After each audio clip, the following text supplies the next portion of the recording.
bad flare-up that made me lose tons of weight, and my neck actually hurt really bad, and that's why I came in. Okay. And so tell everybody, so ulcerative colitis, for those of you who don't know, that causes you to do what? How many times a day? Right? How many times? It's really disgusting, but you lose a lot of blood. Your colon is pussy and aggravated. I have pictures of the inside, and it's very inflamed, and you go to the bathroom uncontrollably. I was going up to 38 times a day. All right, guys. 38 times. Like no sleep for weeks on end. Just you live at the toilet, basically. Anybody know anybody with ulcerative colitis? Yeah. My mom and my brother both suffered and both almost died from ulcerative colitis. So this is a bit near and dear to me because I watched it happen to my family members. So you came in, I mean, tell them how much weight what did you weigh? You said you stopped weighing at what? I stopped weighing myself when I got to 95 pounds because I was like, I don't want to know how much worse it's getting. And I know I dropped probably at least 10 more pounds. I mean, my underwear were falling off. Like, clothes just wouldn't fit.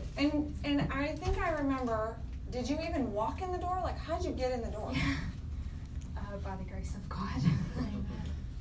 I mean, I feel my like sister brought me. Alex was at work, but my sister actually moved in to help take care of me because it was like Alex couldn't do everything himself. I had to have a team of people to help me.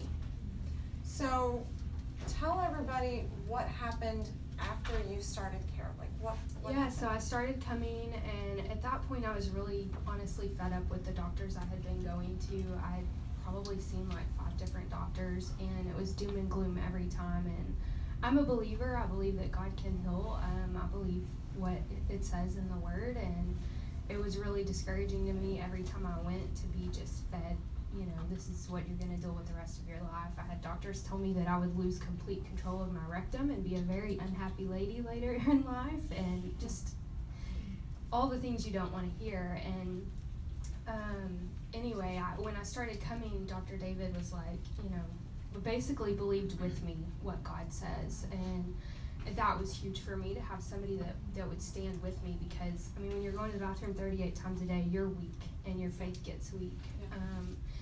And so anyway, he started adjusting me, and one of the things I noticed right away was that my abdomen got super hot. Like, it was really kind of weird for me. I would be eating, and my whole stomach area, I would like fan it with my shirt. My stomach is so hot, and I asked him one day, I said, why? Is this normal? I feel it after an adjustment, it just gets warm. And he kind of laughed, and he was like, if your nerve supply has been cut off for so long that now you're getting the nerve flow it needs, it will feel hot, you know. But then I gradually started having longer breaks between having to run to the bathroom, and that was in April. By May, I was able to go back into the grocery stores, and just last weekend, I went on a camping trip with my husband, and we drove 6 hours in the car and went hiking for, 3 hours, and I haven't, didn't have to go to the bathroom urgently at all. I mean, it's just completely normal now. So round of applause. And there are people here today that I think may be in the same situation that you were in, and they're feeling the despair that Dr. David felt. Maybe they're at their last hope, their last rope. They just feel like all the doctors have been discouraging them. What would you say? Can I read something? Yeah. I'm going to make sure I quote it right, but it's a Bible verse. Jeremiah 32:27. I am the Lord, the God of all mankind. Is anything too hard for me?